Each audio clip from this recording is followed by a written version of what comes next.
सेहतनामा।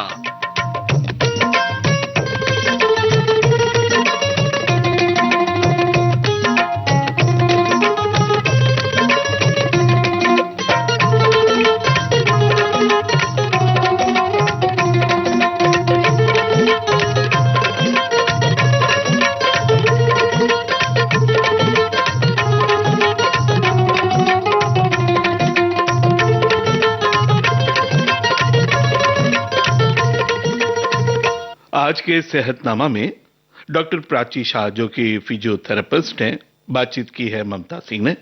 विषय है खेल से जुड़ी चोटें और फिजियोथेरेपी से उपचार। विविध भारती के स्टूडियो नंबर 1 में हाजिर हूं मैं, आपकी रेडियो सखी ममता सिंह, लेकर आज का सेहतनामा कार्यक्रम। और आज के सेहतनामा कार्यक्रम में हमारे साथ डॉक्टर मौजूद हैं, डॉक्टर प्राची शाह, जो फिजियोथेरेपिस्ट भी हैं। तो डॉक्टर प्राची शाह का हम विविध भारती की ओर से बहुत बहुत स्वागत कर रहे हैं। नमस्कार डॉक्टर प्राची। नमस्कार, थैंक यू। हम चाहते हैं थोड़ा सा परिचय हमारे श्रोताओं को आप दें अपना। मेरा नाम प्राची शाह है, मैं फिजियोथेरेपिस्ट हूँ और मैंने स्पोर्ट्स और डांस फिजियोथेरेपी में स्पेशलाइज किया हुआ है, जिधर हम हड्डी और मसल्स की बीमारी होती है स्पोर्ट्समैन को ज़्यादातर दिखते हैं। जी जी। तो आज जो विषय है कुछ अलग तरह का है और हमारे श्रोताओं को बहुत ज़रूरत पड़ती है फिजियोथेरेपी की। डॉक्टर प्राची शाह, सबसे पहले हमारे श्रोताओं को बताइए कि फिजियोथेरेपी दरअसल है क्या, इसके बारे में जानकारी दीजिए। फिजियोथेरेपी एक मेडिसिन का ऐसा ब्रांच है जिससे हम एक इंडिविजुअल को जितना इंडिपेंडेंट रख सकते हैं उतना इंडिपेंडेंट बनाते हैं, उनकी क्वालिटी ऑफ लाइफ बढ़ाते हैं। क्वालिटी ऑफ लाइफ मतलब अगर किसी को कोई बीमारी हुई है, जैसे लकवा है, नहीं तो सेरेब्रल पॉल्सी है, नहीं तो स्पाइनल कॉर्ड इंजरी है, जिससे बहुत लिमिटेशंस होते हैं लाइफ में जी। तो फिजियोथेरेपिस्ट का काम ये होता है कि उनको सिखा सके कि जितना उनमें फिजिकल ताकत है उतना इंडिपेंडेंट रख सके अपने आप को। और जैसे हम लोग अभी ऑफिस गोइंग लोग हैं जिनको बैक पेन्स, नेक पेन्स होते हैं, उनको हम सिखाते हैं, उनके मसल्स स्ट्रॉन्ग करते हैं, उनको बताते हैं कि क्या करना है उनको डे टू डे एक्टिविटीज में, जिससे उनके शरीर को तकलीफ ना हो और अपना काम वो बेझिझक कर सके। क्योंकि ये neck pains, back pains, shoulder pains, उसके वजह से भी काफी सारे टाइम एब्सेंटिज्म होता है, वर्क डिले होता है। जैसे हम स्पोर्ट्समैन को हेल्प करते हैं कि उनका ट्रू पोटेंशियल फिजिकली हेल्प करते हैं, इंजरी ना हो प्रिवेंट करते हैं, इंजरी हो उसके बाद इंजरी कैसे ना हो, कैसे गेम में वापस जाए, ये सब हमारा काम एसेंशियली होता है जी। तो क्रमवार हम इस संदर्भ में बातें आपसे करेंगे और अपने श्रोताओं को इस संदर्भ में हम जानकारी देंगे। डॉक्टर प्राची शाह, हमें अब बताइए कि घुटने के दर्द में फिजियोथेरेपी कारगर होती है, लेकिन किस तरह के दर्द में ये फायदेमंद है? क्या घुटने में चोट लगी हो या शरीर के किसी हिस्से में चोट लगी हो तो भी फिजियोथेरेपी फायदेमंद होती है या फिर इसके नुकसान भी होते हैं? फिजियोथेरेपी से टेक्निकली कोई नुकसान तो होता नहीं है। अभी जैसे काफ़ी सारे पेशेंट्स, कोई घुटनों में कोई भी जॉइंट में दर्द हो तो पहले हमें दिखाने आते हैं, इसलिए हम लोग को ज़्यादा केयरफुल रहना पड़ता है कि इनको हम एक्चुअली देखें, नहीं तो डॉक्टर के पास भेजें, क्योंकि काफ़ी सारे टाइम वो हमारे पास पहले ही आ जाता है। अभी जैसे घुटनों के दर्द है, जैसे आर्थराइटिस है, फ्रोजन शोल्डर है, तो इनमें वो काफ़ी टाइम मैकेनिकल डिफेक्ट रहता है, तो उसके लिए दवाई सिर्फ थोड़ा टाइम हेल्प करेगी, उसके बाद फिजियोथेरेपी लगता है। और जितना हम पेन को डिले करते हैं, जितना रखते हैं कि हाँ पेन है, चला जाएगा चला जाएगा चला जाएगा, नहीं तो पेन की वजह से मसल्स भी वीक होते हैं। तो हम एक्सरसाइज उतना करते नहीं है, इसलिए वो दर्द कभी जाता नहीं है, वो रहता है। हाँ, गर्म पानी का सेक करते हैं तो टेम्परेरी रिलीफ मिलता है, आइस करते हैं तो टेम्परेरी रिलीफ मिलता है, लेकिन वो पूरा जाता नहीं है। तो जब हमारे पास आते हैं, हम उनको इवैल्यूएट करते हैं, हम उनका पूरा बॉडी इवैल्यूएट करते हैं, फिर उनको बताते हैं कि ये मसल्स में थोड़ी और ताकत लगेगी, ये थोड़ा टाइट है, इधर ज़्यादा दर्द है। तो वैसे करके हम जितना उनको एक्टिविटीज में पेन ना हो वैसे हम लोग हेल्प करते हैं। चलिए आगे बढ़ने से पहले हम एक गाना सुन लेते हैं, आपकी पसंद का गाना, उसके बाद फिर हम और बातें करते हैं। बताइए कौन सा गाना? दिलबरा सुन लेते हैं। बिल्कुल, बहुत ही बेहतरीन गाना चुना है, राजी फिल्म का गाना है। से खान मुझको दिल में रुक साथ म्यान बार जानो, से खान मुझको दिल में रुक साथ म्यान बार जानो, से खान मुझको।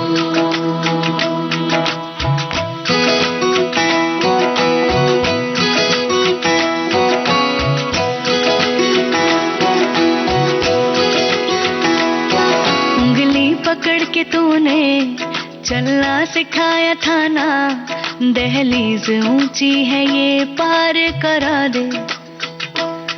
बाबा मैं तेरी मलिका, टुकड़ा हूँ तेरे दिल का, एक बार फिर से दहलीज पार करा दे। मुड़ के ना देखो दिलबरो, दिलबरो, मुड़ के ना देखो दिलबरो, मुड़ के ना देखो दिलबरो, दिलबरो, मुड़ के ना देखो दिलबरो।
दर्द की भी पार करा दे।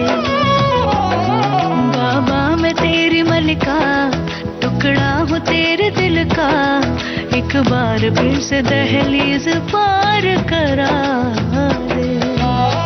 मुड़ के ना देखो दिलबरो, दिलबरो, मुड़ के ना देखो दिलबरो, मुड़ के ना देखो दिलबरो, दिलबरो, मुड़ के ना देखो दिलबरो।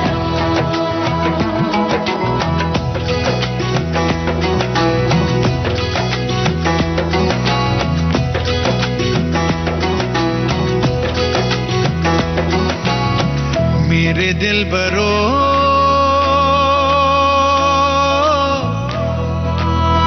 बर्फे गलेगी फिर से,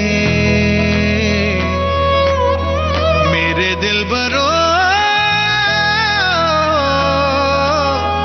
फसलें पकेगी फिर से, तेरे पाँव के तले मेरी दुआ चले, दुआ मेरी चले। उंगली पकड़ के तूने चलना सिखाया था ना, दहलीज ऊंची है ये पार करा दे। बाबा मैं तेरी मलिका, टुकड़ा हूँ तेरे दिल का, एक बार फिर से दहलीज पार करा दे। मुड़ के ना देखो दिलबरो, दिलबरो, मुड़ के ना देखो दिलबरो, मुड़ के ना देखो दिलबरो, दिलबरो, मुड़ के ना देखो दिलबरो। अच्छे से खान मुझको दिल में रुक साथ जानो, जानो,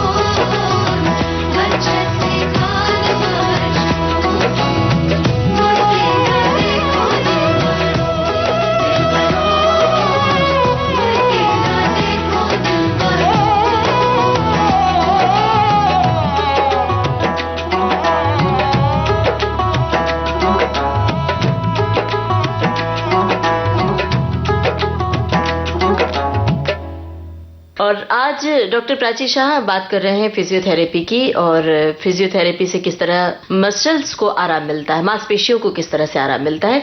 तो आप बताइए कि घुटने के दर्द की हम बात कर रहे थे, तो मांसपेशियों को मजबूत करने में फिजियोथेरेपी की किस तरह से अहम भूमिका होती है?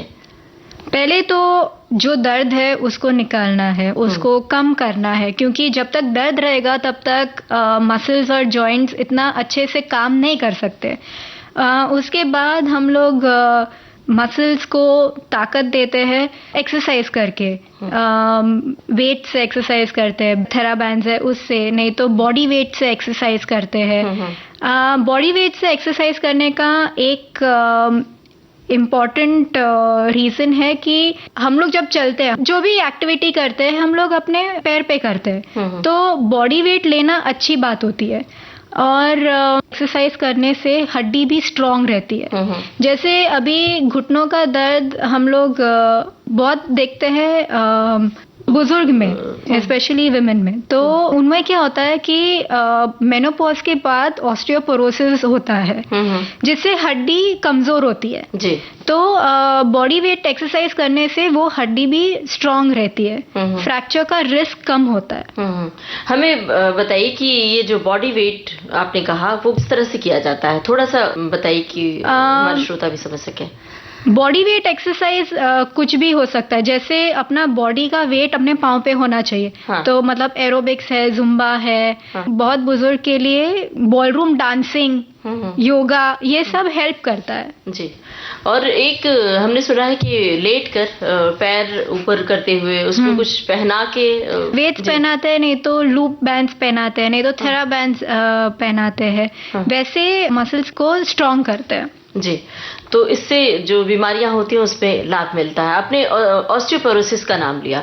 ऑस्टियोपोरोसिस एक कहा जाता है बड़ी खतरनाक बीमारी होती है, जो साइलेंट किलर होता है जी। ठीक ही नहीं होती है ये बीमारी।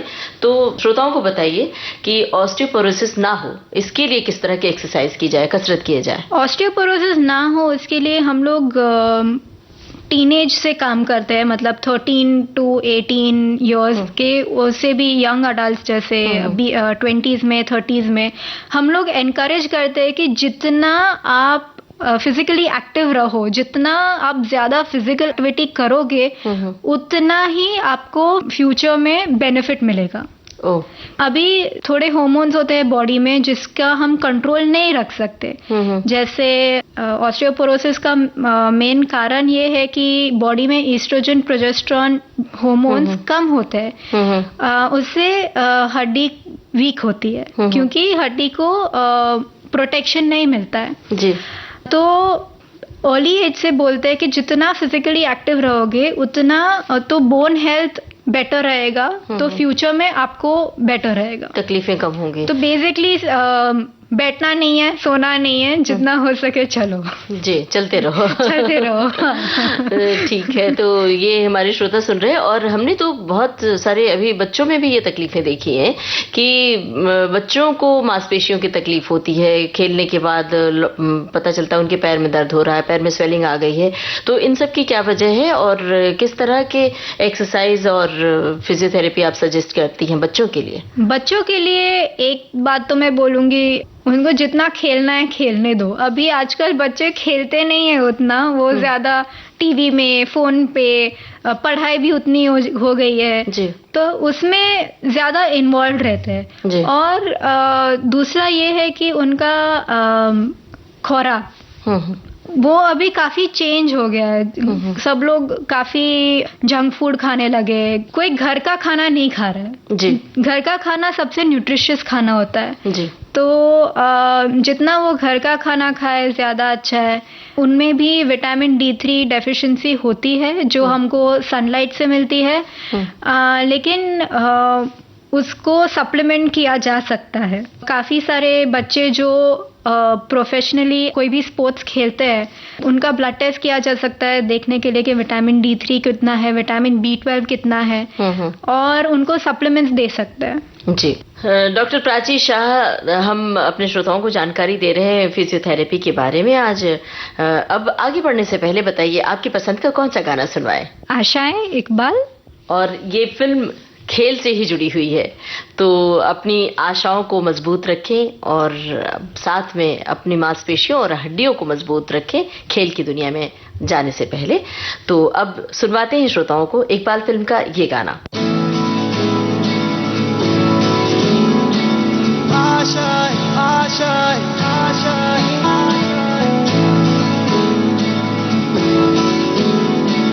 आशाएं आशाएं कुछ पाने की हो आस आस, कोई अरमा हो जो खास खास। आशाएं आशाएं आशाएं हर कोशिश में हो बार बार, करे दरियाओं को आर पार। आशाएं आशाएं आशाएं तूफानों को चीर के मंजिलों को छीन ले।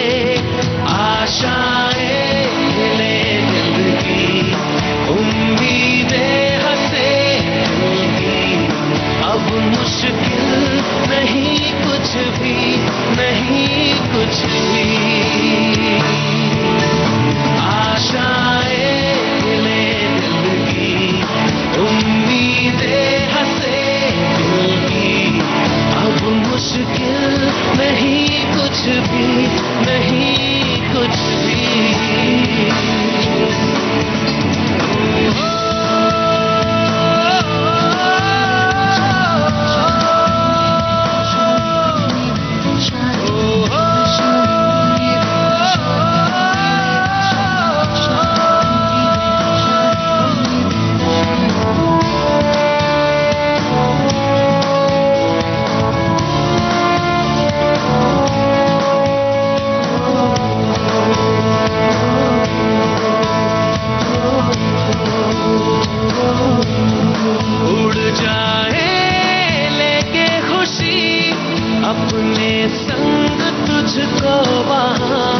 जन्नत से मुलाकात हो, पूरी हो तेरी हर दुआ।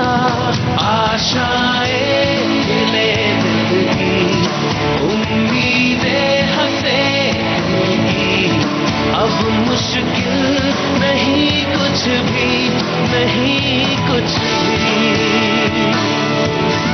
आशाएं ले दिल की, उम्मीदें हंसे दिल की। अब मुश्किल नहीं कुछ भी, नहीं कुछ भी।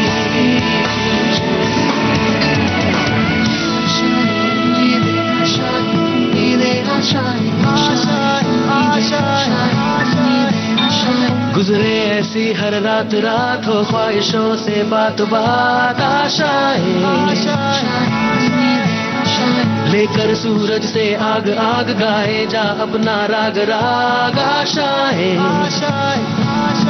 कुछ ऐसा करके दिखा, खुद खुश हो जाए खुदा।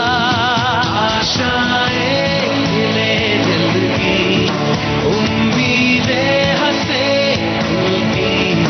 अब मुश्किल नहीं कुछ भी, नहीं कुछ भी। आशाएं ले दिल की, उम्मीदें हंसे दिल की। अब मुश्किल नहीं कुछ भी, नहीं कुछ भी।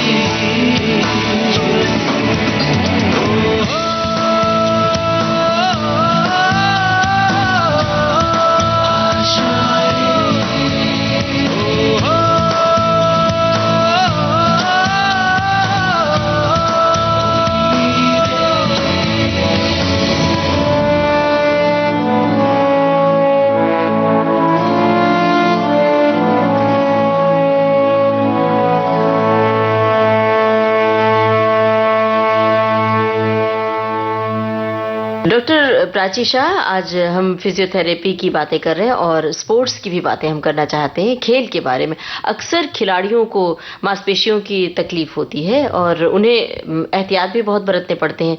तो आप बताइए कि जो खेल की दुनिया में जाते हैं वो शुरुआत से ही किस तरह की सावधानियां बरतें और किस तरह की डाइट भी लें, खान पान भी किस तरह शामिल करें।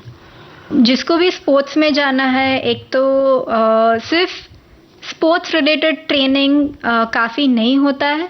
फिजिकल फिटनेस भी उतना ही इम्पॉर्टेंट होता है जितना गेम का ट्रेनिंग इम्पॉर्टेंट होता है। गेम में अच्छे रहे लेकिन फिजिकली फिट नहीं है तो इंजरी के चांसेस बढ़ जाते हैं। हम कितना अपने बॉडी को रेस्ट दे रहे हैं, कितना सो रहे, कितना पानी पी रहे। सो रहे मतलब 8 घंटा सोना है, कोई फोन नहीं, कोई डिस्टर्बेंस नहीं, क्योंकि हम जब सोते हैं हमारे ब्रेन से हार्मोन्स निकलते हैं जो बॉडी को हेल्प करते हैं रिकवरी के लिए। जी। फिर हम क्या खाते हैं, कितना पानी पीते हैं, मतलब ऑलमोस्ट दिन का 4 या 5 लीटर पानी पीना चाहिए बॉडी के रिकवरी के लिए। कितना हम वार्म अप करते हैं, कूल डाउन करते हैं। आजकल कूल डाउन इतना नहीं होता है, हम पूरा खेल लेते हैं लेकिन कूल डाउन इतना नहीं करते, तो हमारा स्ट्रेचिंग नहीं होता है। स्ट्रेचिंग नहीं होता है तो हम लोग जब एक्सरसाइज करते हैं बॉडी में वेस्ट प्रोडक्ट्स होते हैं तो वो बहुत इम्पोर्टेंट है कि बॉडी में फ्लश आउट करना चाहिए। तो उसके लिए कूल डाउन बहुत इम्पोर्टेंट रहता है।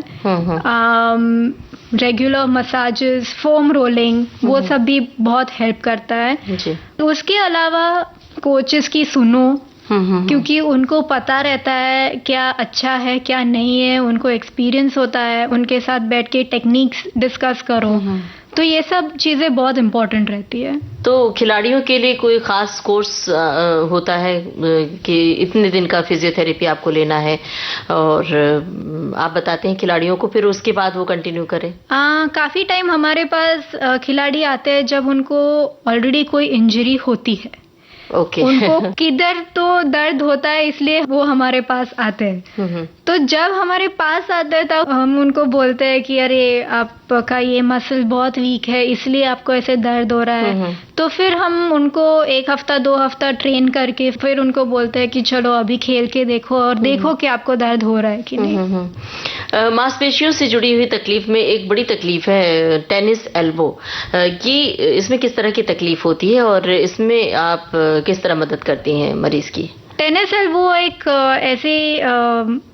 ऐसा दर्द है कि आपको एल्बो के बाहर के बाजू दर्द होएगा और ये एक्चुअली टेनिस प्लेयर्स में कम दिखता है और ऑफिस गोइंग लोग में ज्यादा दिखता है। जो लोग लिखने पढ़ने का काम करते हैं। और सिर्फ लिखने पढ़ने का नहीं, रोटी बनाना, जी जी, सिंपल चीजें, रोटी बनाना, वो कपड़े सुखाना, उसमें भी दर्द होता है। जी। तो उसमें हमारा मसल जो होता है टाइट हो जाता है, वो हड्डी में से जिधर से आता है उधर सूजन हो जाती है।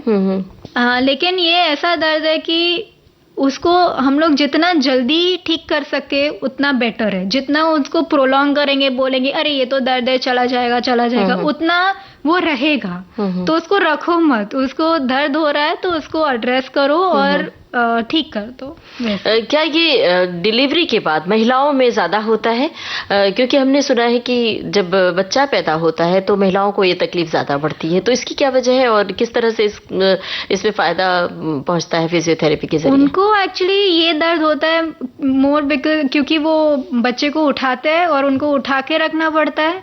उनको सिर्फ उधर दर्द नहीं होता, उनको नेक में भी काफी दर्द होता है, बैक में भी काफी दर्द हो जाता है। वो प्रेगनेंसी के टाइम जब डिलीवरी करते हैं उससे भी बैक पेन्स बढ़ सकते हैं। जी। तो उन्होंने भी फिजियोथेरेपी काफ़ी हेल्प करता है। मसल का पेन है तो हम काफ़ी सॉफ्ट टिश्यू रिलीज करके एक्सरसाइज करा के उनका पेन हेल्प कर सकते हैं उसमें। जी।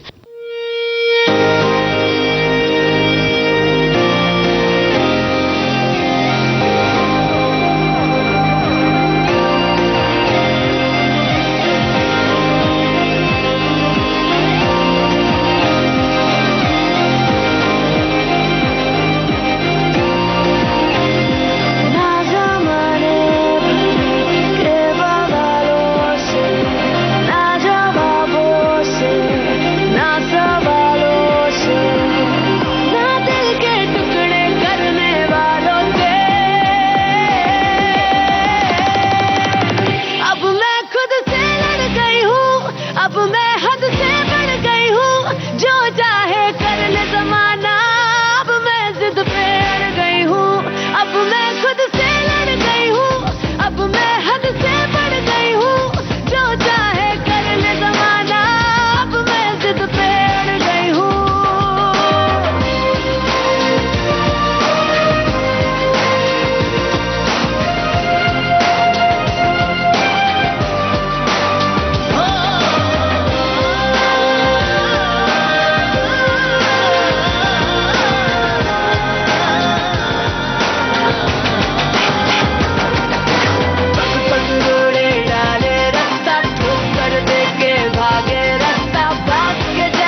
डॉक्टर प्राची, हमें अब बताइए हमारे श्रोताओं को, महिला खिलाड़ियों को किस तरह की तकलीफें होती हैं और वो अपने आप को खेल के लिए, अपनी मांसपेशियों को किस तरह से तैयार करें, खास तौर से हड्डियों के लिए उनको किस तरह की एक्सरसाइज करनी चाहिए?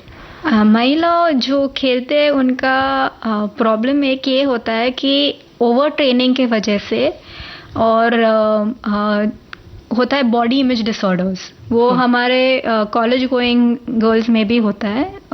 तो उसमें क्या होता है कि ऐसे एक वो कभी कभी खाना कम कर देते हैं, तो ट्रेनिंग बहुत हो रही है, खाना कम कर देते हैं, उसके वजह से उनके जो पीरियड्स है वो कम हो जाते हैं। और ये दोनों मिला के, पीरियड्स कम हो गए, खाना नहीं मिल रहा, तो हड्डियां बहुत कमजोर हो जाती है। इसको बोलते हैं फीमेल एथलेटिक ट्रायड, जी, जो कॉम्बिनेशन है एनोरेक्सिया, ऑस्टियोपोरोसिस और एमेनोरिया। एमेनोरिया मतलब पीरियड्स नहीं होते। तो इसके वजह से उनको एक तो एनर्जी कम हो जाती है, स्फूर्ति नहीं रहती है, जी, और फ्रैक्चर्स के बहुत चांसेस होते हैं। और बहुत टाइम तक पीरियड्स नहीं आए तो फ्यूचर में कंसीविंग का प्रॉब्लम रहता है, ऑस्टियोपोरोसिस जल्दी आ जाता है। तो वो टाइम पे हमारा काम होता है कि उसको जल्दी डिटेक्ट करें और उनको समझाए। काफ़ी टाइम साइकोलॉजिकल काउंसलिंग भी चाहिए रहता है उनको बताने के लिए कि ठीक है, आपको बॉडी इमेज डिसऑर्डर है, उसको एड्रेस करना पड़ता है, उनको प्रॉपर न्यूट्रिशन पे रखना पड़ता है, क्योंकि उनका बोन हेल्थ अभी सब रिवर्स करना है, हार्मोन्स भी रिवर्स करने हैं।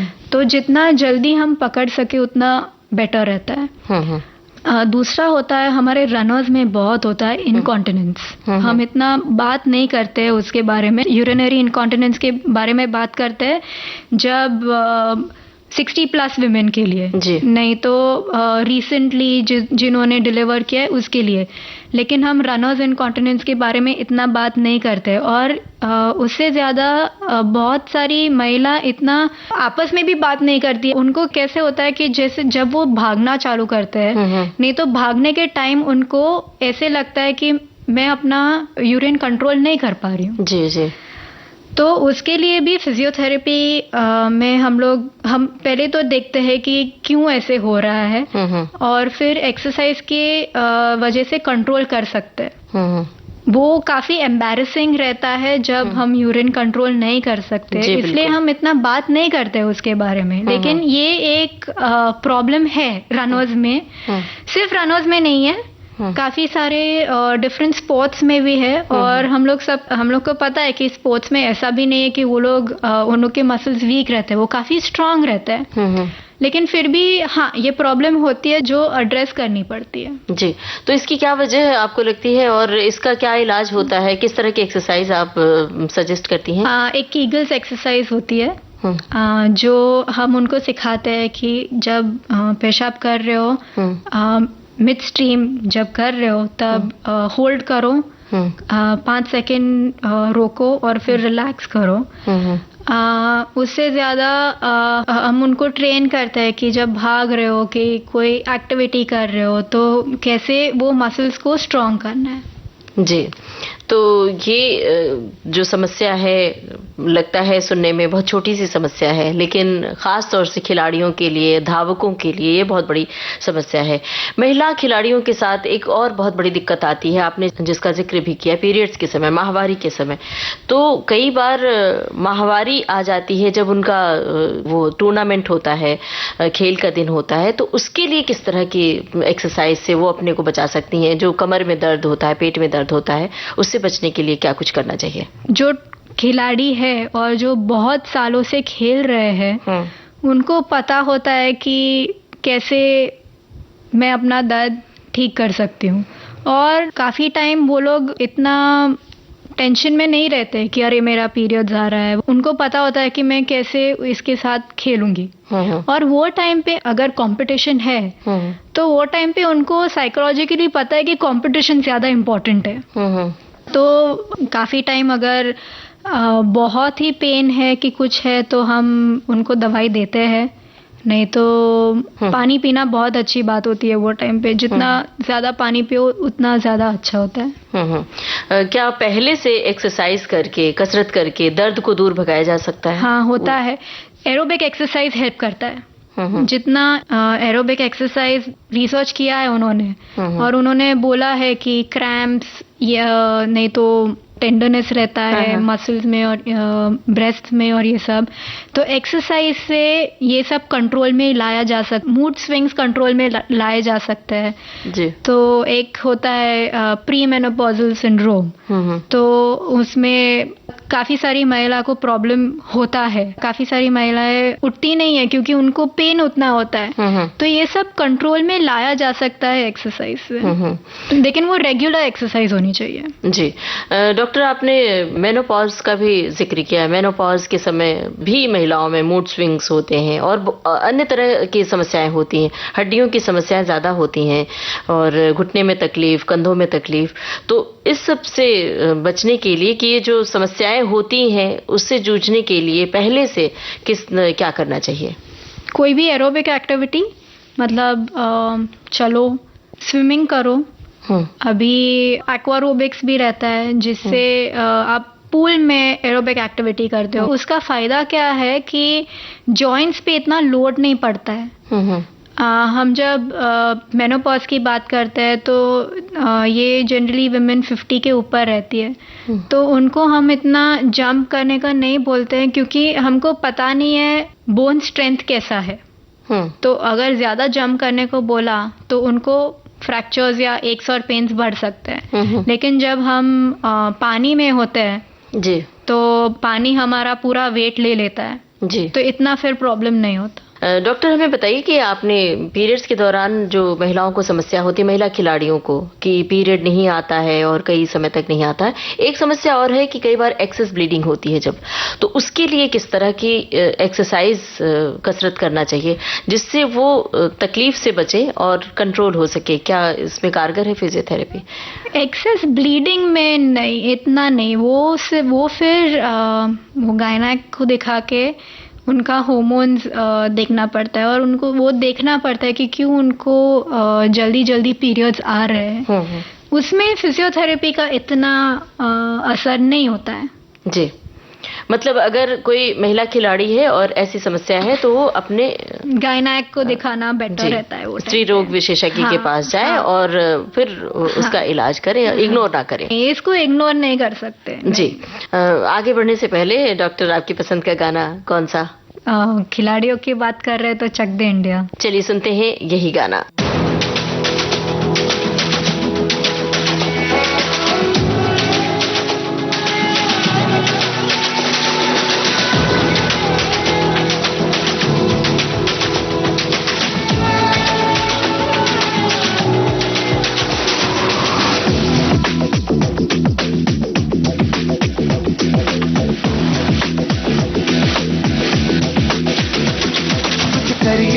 कुछ करिए, नस नस मेरी खोले, हाय कुछ करिए,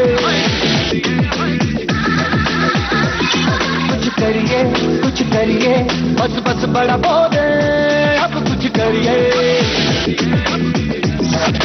ओ कोई तो चल सिद्ध फड़िए, तू बेतरिए या मरिए, हाय कोई तो चल सिद्ध फड़िए, तू बेतरिए या मरिए। चक दे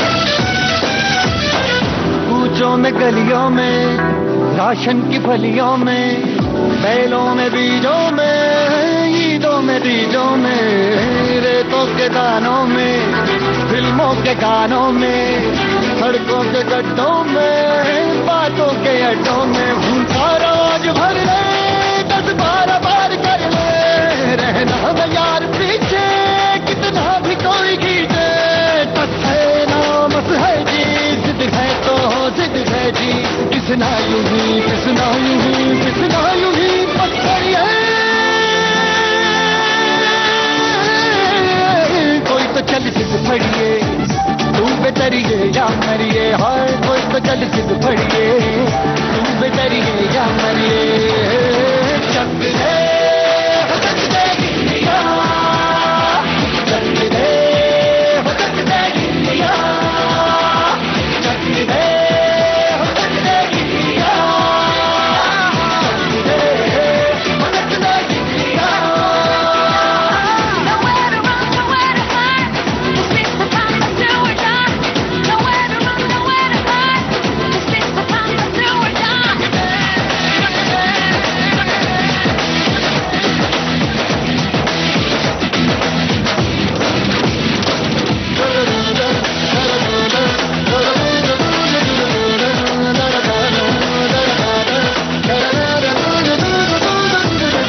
लड़ती पतंगों में, भिड़ती उमंगों में, खेलों के मेलों में, पल खाती रेलों में, गन्नों के मीठे में, खद्दर में छींटे में, ढूंढो तो मिल जाओगे, कब का बोहीनों में, रंग है समाज बिखरे और खुल के आज बिखरे, मन जाए ऐसी होती, रग रग मचल के बोली, दस है ना मत है जी, जिद है तो जिद है जी, किसना यूं ही किसना यूं ही किसना यूं ही पत्थर है, कोई तो चल जिद फड़िए, तू बेतरिए या मरिए, हाय कोई तो चल जिद फड़िए, तू बेतरिए या मरिए, चक दे चक दे गिरिया, चक दे चक दे गिरिया, चक दे चक दे गिरिया, चक दे चक दे गिरिया।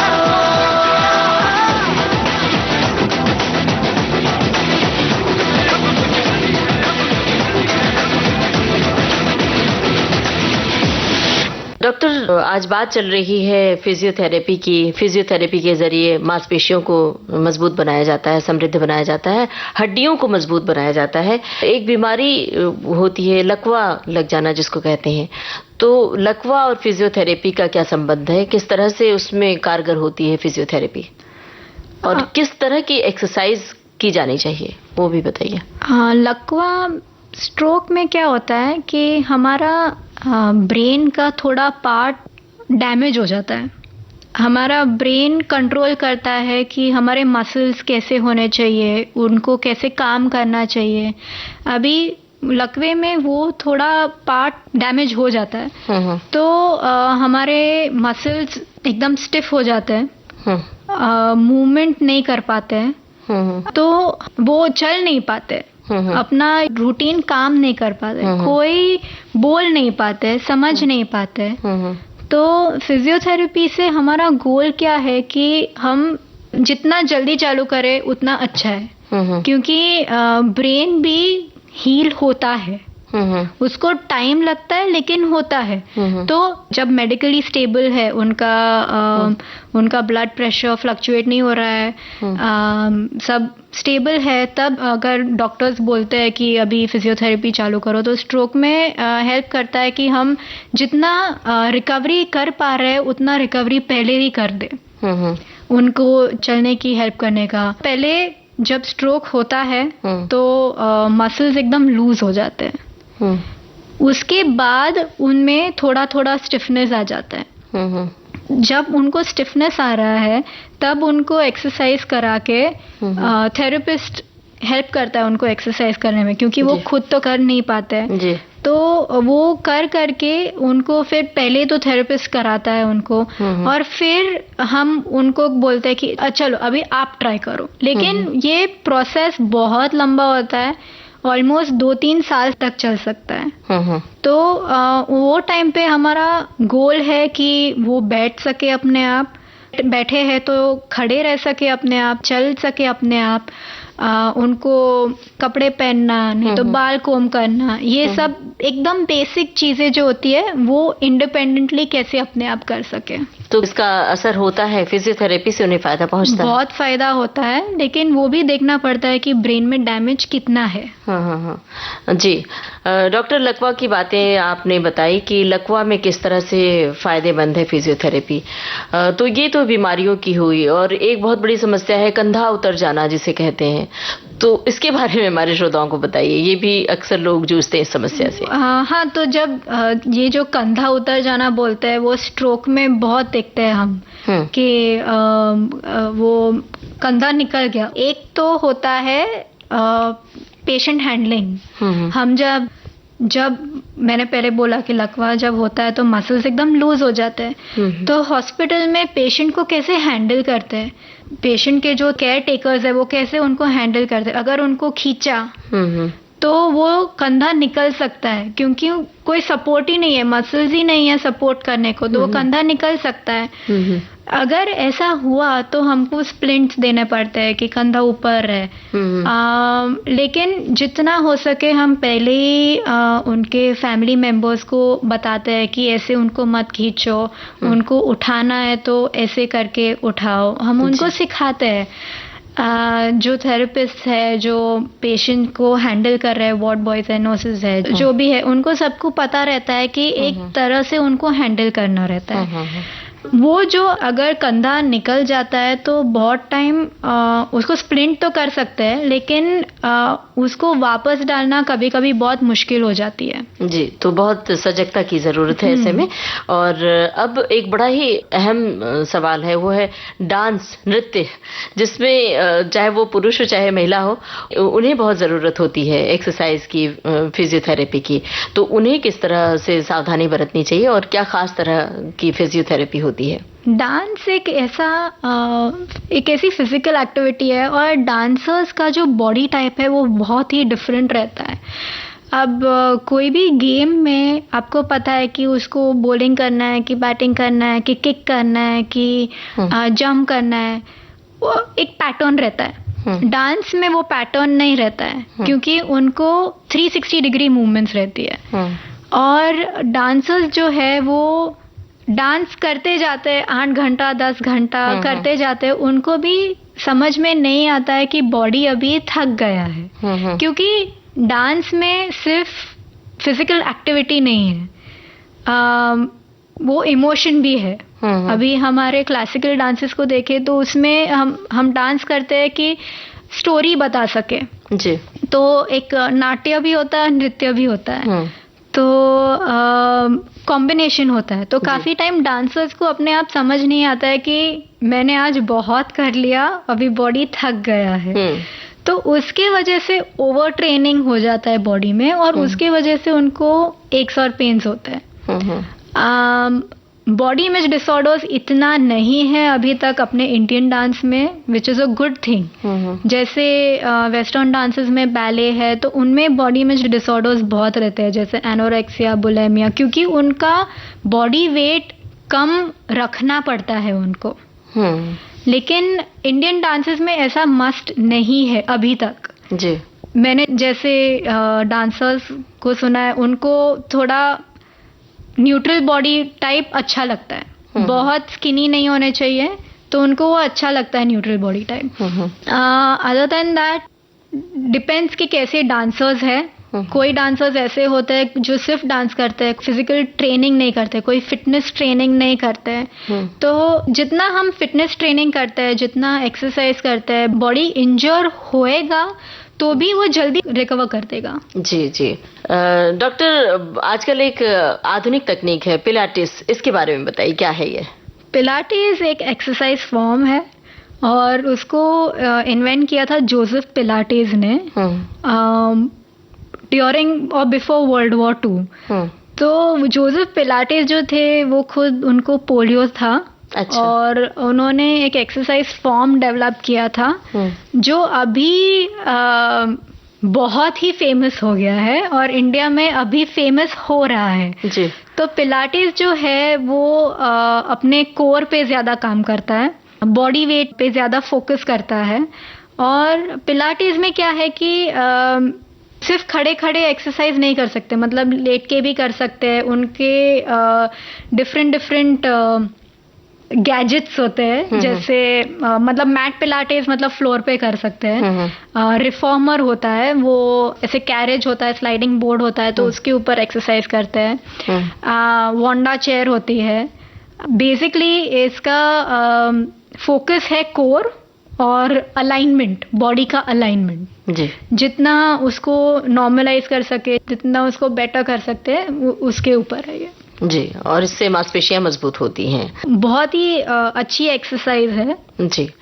डॉक्टर, आगे बढ़ने से पहले बताइए कौन सा गाना सुनवाए अपने श्रोताओं को? पिया तो से नैना लागे रे। ये गाना, इसमें भी अच्छी खासी एक्सरसाइज और बाकायदा डांस वाला गाना है। लता मंगेशकर की आवाज में है और वहीदा रहमान पर फिल्माया गया है, गाइड फिल्म का गाना। तो चलिए सुनते हैं यही गाना।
डॉक्टर हमें बताइए, हमारे श्रोताओं को, क्रिकेटर्स और जो फुटबॉल प्लेयर्स हैं उनको बहुत ज़रूरत पड़ती है फिजियोथेरेपी की। अक्सर उनके घुटने में इंजरी होती, तकलीफ हो जाती है, चोट लग जाती है, तो उनके लिए कुछ सुझाव दीजिए।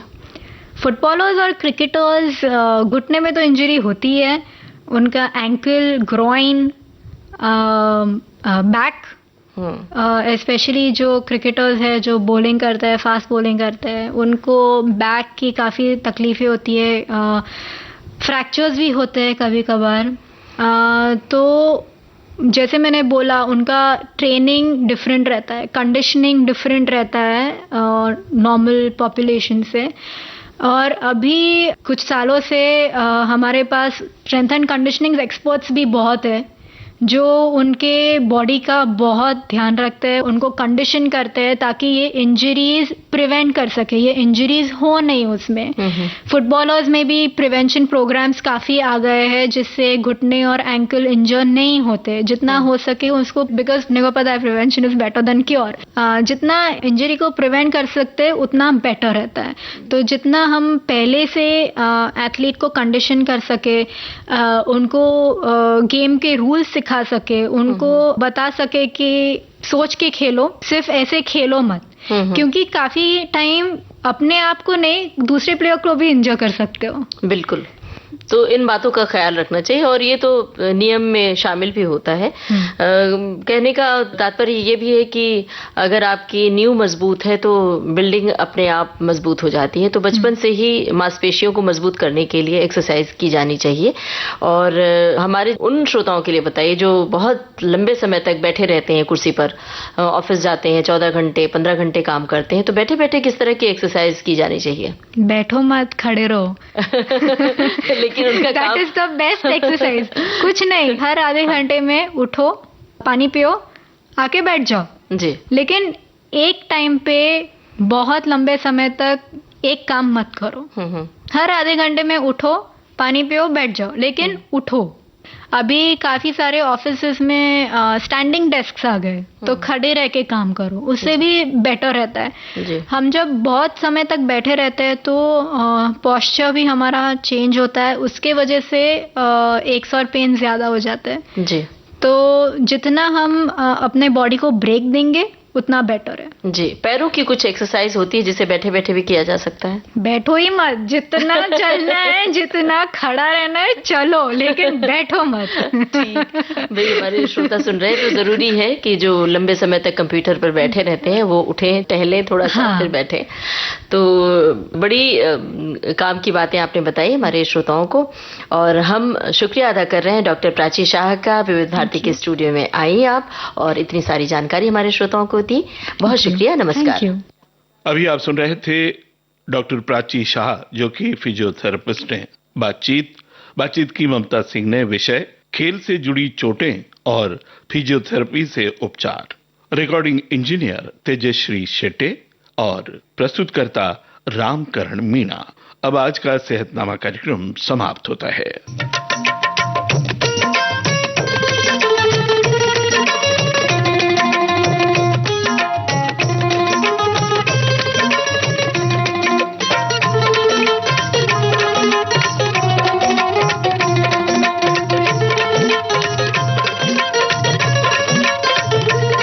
सेहतनामा।